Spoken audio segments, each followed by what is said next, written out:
In my previous talk titled The Top 10 Lockdown Logical Fallacies, number one on that list was the logical fallacy called appeal to fear.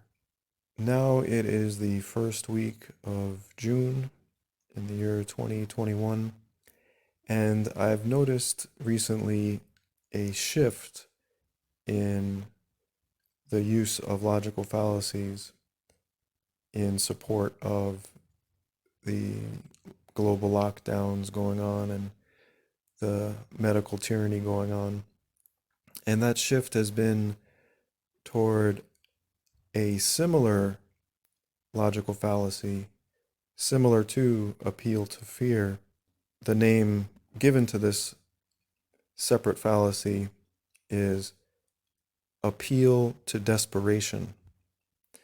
And like I said, I've noticed a shift, and that shift has been toward this particular fallacy. In advertisements and public service announcements, etc., there's been a heavy-handed use of this fallacy.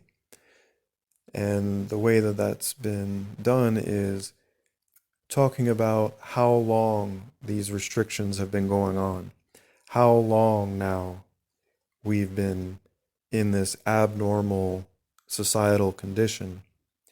And if you would just get the injection, we could all just go back to normal, right?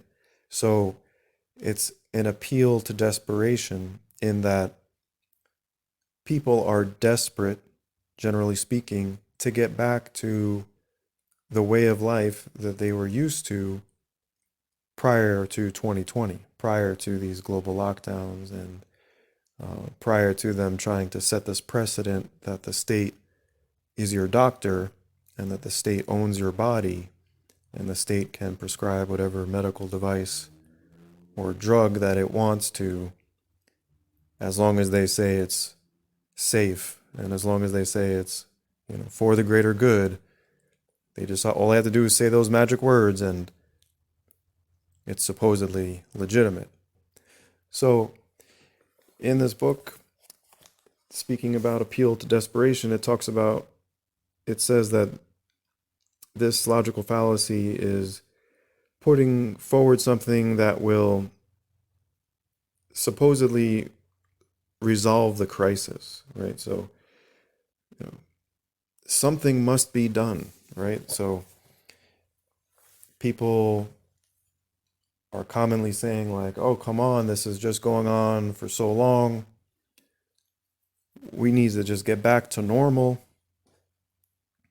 So, if what we need to do is take this injection of unknown ingredients, this cocktail of unknown chemical and who knows what ingredients, if that's what it takes to get back to normal, well, let's just do it, it's just been going on too long now, and it's been too much of a inconvenience, too much of a economic hardship, etc., etc., right? I just want to be able to go, do the things that I used to do with my friends and family. I want to be able to go to sporting events. I want my kids to be able to go to school normally, and etc. All the things that you're used to doing. People are, to varying degrees, desperate to get back to those ways of doing things because the lockdowns have been inconvenient at the least. So the problem with this is that if you accept this appeal to desperation, you're once again neglecting whether what is being proposed is ethical or unethical, whether it is good or bad. That is being pushed aside and instead replaced with just emotionality, right? Just this desperation.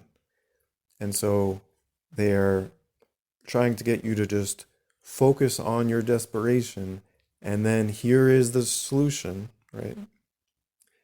Hegelian dialectic style. A problem is created, manufactured, or exploited. People react in a negative way, naturally. Hence, the desperation, especially when it's prolonged over a year in duration. But here's the solution.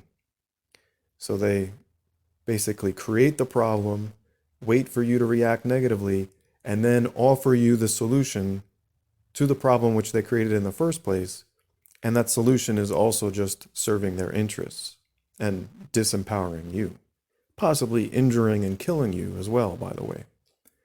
So appeal to desperation should not be accepted.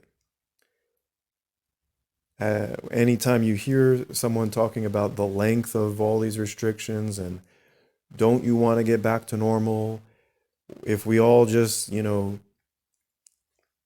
chip in, do our part, they're trying to make it sound like you're doing this virtuous, communitarian type thing. Oh, you're just, helping us get back to normal, helping society get back to normal.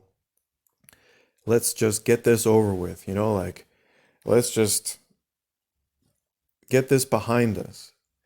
But the problem there is, number one, again, neglecting the ethical content, but also neglecting to realize that you're not really returning to normal if you're accepting the precedent that the state can prescribe medical mandates, that they can make preventative health care choices for you. You might think you're getting back to normal, but that's just until the next health crisis comes, and then the next mandates come after that, right? After the precedent has been set. So the relief that you think you're getting by supposedly going back to normal is really mistaken. Your sense of relief is based on a misunderstanding of what's really going on. So once again, the state does not own your body. They do not have the right to make preventative health care choices for you or your family. And such mandates are abusive, and abuse is evil, and evil does not make the world a better place, even during a crisis. If you add abuse to a crisis, you've just made it worse, right? Freedom matters.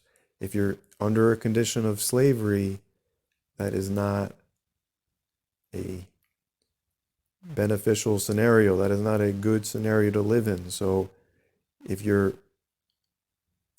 giving up your freedom so that you can have so-called safety, you're neglecting the reality that a slave is not safe. You're neglecting the reality that if you don't have freedom to make your own medical choices anymore, that's not actually safe. That's actually extremely dangerous. You're putting your life and the life of your children in the hands of politicians and pharmaceutical corporations. And why you would think that that's a perfectly safe and good outcome or good societal standard, good precedent to accept is beyond me. It is definitely irrational. So the appeal to desperation, yet another tool of these folks trying to push abuse on the population. I recommend watching that original audio, listening to that original audio, the top 10 lockdown logical fallacies, and remember to add this number 11, appeal to desperation. All right, thank you for listening.